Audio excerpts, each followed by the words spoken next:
Me llamaban la vergüenza de la familia. No lo dijeron una sola vez.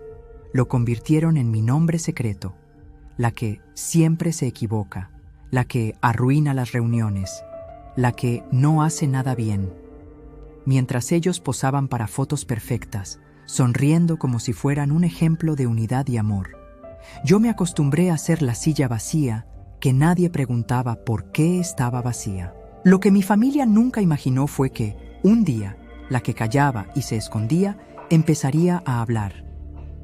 Y que la historia que tanto se esfuerzan por esconder, si la cuento entera, no los deja a ellos como héroes, sino como los responsables de algo que ahora les da vergüenza recordar. Si te quedas conmigo hasta el final, vas a escuchar cómo pasé de ser la vergüenza de la familia a ser la única con el valor de decir en voz alta lo que todos prefieren silenciar. Y entenderás por qué hoy son ellos los que me piden, casi suplicando, que no cuente lo que hicieron conmigo. Me llamo Mariana, tengo 38 años y crecí en una familia donde la reputación importaba más que la verdad. Desde pequeña sentí que había papeles repartidos. Mi hermana mayor era el orgullo, buenas notas, carrera perfecta, obediente. Mi hermano menor era el bebé de la casa, al que todo se le perdonaba. Y yo era el problema. Si sacaba buenas notas, era lo mínimo que podías hacer.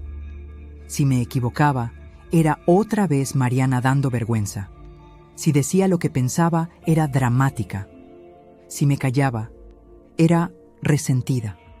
En las reuniones familiares hacían chistes a mi costa, delante de tíos, primos, vecinos. Mariana siempre elige mal, decía mi madre. Dejémosla, algún día se le pasará esa fase. Mi padre, cuando yo intentaba hablar de lo que sentía, respondía: no hagas un escándalo. En todas las familias hay una oveja negra. No pasa nada. Ese fue el mensaje. No eres alguien. Eres la oveja negra. Y si te duele, además eres desagradecida. Con el tiempo, empecé a creerles. Elegí relaciones malas, trabajos donde me trataban mal, amistades que se aprovechaban. En el fondo pensaba: esto es lo que me toca. Soy la que siempre arruina todo. Pero lo peor no fue lo que yo hice conmigo. Fue lo que ellos hicieron conmigo. Y luego intentaron esconder debajo de la alfombra. A los 17 años, me atreví a contar algo que nunca había dicho. Un familiar cercano, muy respetado en la familia, me tocaba de forma que yo sabía que no estaba bien desde que tenía 11. Lo había callado por miedo, por vergüenza, por confusión. Una tarde, después de una de esas visitas, no aguanté más y se lo conté a mi madre, llorando. Cada palabra me salía con dificultad. Yo esperaba que se enfadara, que me abrazara, que hiciera algo. Hizo algo, pero no lo que yo necesitaba. Me miró en silencio, con cara seria, y dijo: ¿estás segura de lo que estás diciendo? Porque si esto sale de esta casa, destruyes una familia. Nos destruyes a todos. Yo temblaba. Es que ya estoy destruida yo, pensé, pero no lo dije.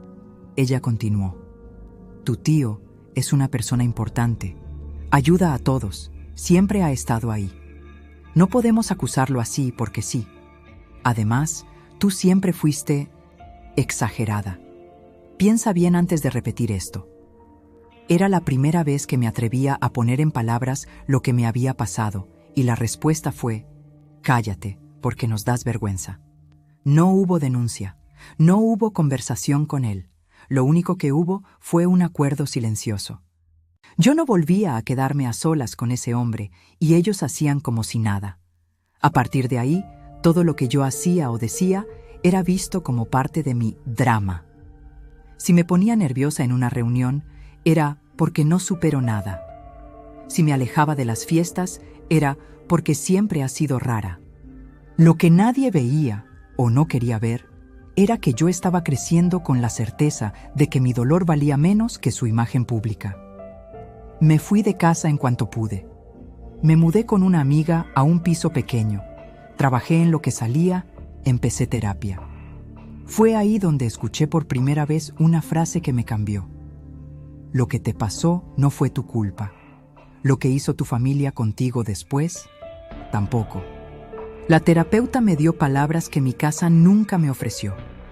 Abuso, silenciamiento, gaslighting, lealtad malentendida, secreto familiar. Mientras yo aprendía a poner nombres, mi familia seguía con su guión. En las fotos de Navidad, ellos posaban todos juntos.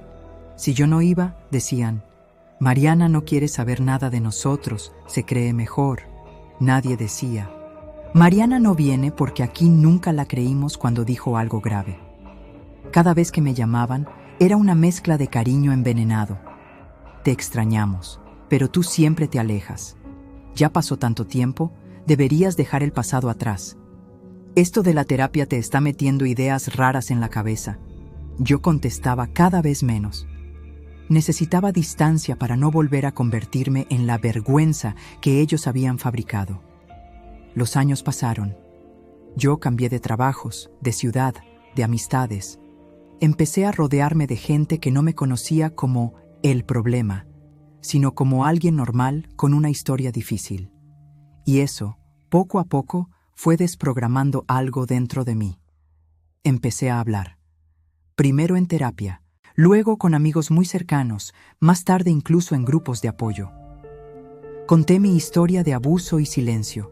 No daba nombres, pero contaba que mi familia había decidido proteger al adulto respetable y no a la niña asustada. Un día, sin planearlo demasiado, conté parte de mi historia en una publicación en redes, de forma anónima, sin dar apellidos ni detalles que identificaran a nadie, pero con una descripción muy clara de lo que significa ser la vergüenza cuando en realidad eres la víctima. Esa publicación se compartió mucho más de lo que imaginé. Mucha gente se veía reflejada. Me escribieron mensajes diciendo: gracias por decir lo que yo nunca me atreví a decir. Fue la primera vez que sentí que mi voz servía para algo más que para molestar. No tardó en llegar el impacto a mi familia. Una prima vio el texto, reconoció detalles, se lo mandó a mi madre. Mi madre se asustó. Me llamó al día siguiente con un tono que no escuchaba desde hacía años. ¿Eres tú la que escribió eso?, preguntó, sin saludar siquiera. ¿Te sentiste identificada?, respondí. Guardó silencio. Mariana, ¿tienes idea del daño que puedes hacer si la gente empieza a hablar?, dijo entonces. Tu tío tiene una reputación, tus primos, tus hermanos. No puedes ir por ahí contando esas cosas. La frase fue como un déjà vu. Otra vez la reputación primero, mi historia después. Lo que conté es verdad, dije. No di nombres. El único daño lo hizo él, y luego lo hicieron ustedes cuando me mandaron callar. Éramos jóvenes, no sabíamos cómo manejarlo, se justificó.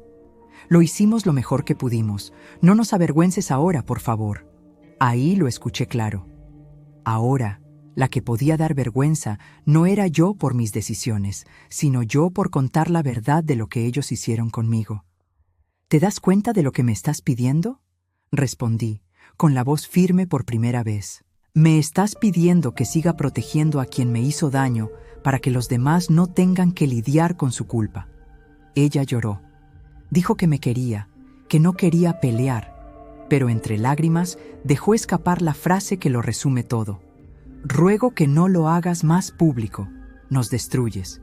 Y ahí algo en mí hizo clic. Durante años, vergüenza de la familia había sido mi título. La frase con la que justificaban mi exclusión, mis silencios, mis decisiones distintas. Ahora, por primera vez, se daban cuenta de que si yo hablaba claro, la vergüenza no se iba a quedar pegada a mí, sino a las decisiones que ellos tomaron. Les respondí: yo no tengo nada que ocultar sobre lo que me pasó. Quien debería tener miedo a que se sepa es quien lo hizo, y quienes eligieron mirar hacia otro lado. En los meses siguientes, la dinámica cambió. Algunas tías empezaron a escribirme en secreto. Yo sospechaba algo, pero nadie me dejaba hablar. Siempre supe que había más en tu tristeza. Mis hermanos, que habían repetido muchas veces el discurso de Mariana siempre hace dramas, se pusieron a la defensiva al principio. ¿Vas a tachar a todos de monstruos por algo que pasó hace tantos años?, preguntó mi hermana. No necesito tachar a nadie, respondí. Solo voy a contar mi versión cuando lo necesite. Lo que cada uno hizo o dejó de hacer, que lo explique cada uno. Hoy, cuando hay reuniones familiares, hay tensión. Uno de mis primos me escribió: mamá dice que estás contando cosas de la familia por ahí. Te pido que, si puedes, no lo hagas. Nos afecta a todos. Esa frase, nos afecta a todos, fue la prueba de que el miedo ha cambiado de bando. Durante años, cualquier cosa que yo hiciera era usada para probar que yo afectaba a la familia. Mis decisiones amorosas, de trabajo, de estudio. Ahora entienden que, si hablo, el foco ya no está en mí, sino en ellos. ¿Eso significa que voy a exponerlos con nombres y apellidos? No. No necesito convertir mi vida en una batalla jurídica ni mediática. Pero sí significa que no voy a minimizar lo que pasó para que ellos puedan seguir siendo los buenos padres, los buenos tíos, la familia perfecta. No voy a callar si mi historia puede ayudar a otra persona a reconocer la suya. No voy a aceptar que me llamen vergüenza, cuando lo único vergonzoso aquí fue cómo decidieron proteger la apariencia en lugar de a la hija que les pidió ayuda. Hoy me siguen pidiendo que no cuente, que no vaya más allá, que piense en los demás. Yo pienso en la adolescente de 17 años que se quedó sola en su habitación, sentada en el borde de la cama, sintiendo que había arruinado la familia solo por decir la verdad. Pienso en todas las veces que me tragaron la voz a cambio de una foto sonriente. Por eso, si estás escuchando esto y en tu familia te han puesto el sello de vergüenza, te digo algo con toda la fuerza que me costó años construir. Muchas veces, la vergüenza de la familia es simplemente la persona que se atreve a señalar lo que la familia entera no quiere ver. Me llamaban la vergüenza de la familia. Hoy, los mismos que se reían y me hacían callar me piden que no cuente la historia entera. Y, por primera vez, la decisión de hablar o no hablar es solo mía. Y eso, ya no hay nadie que pueda quitármelo.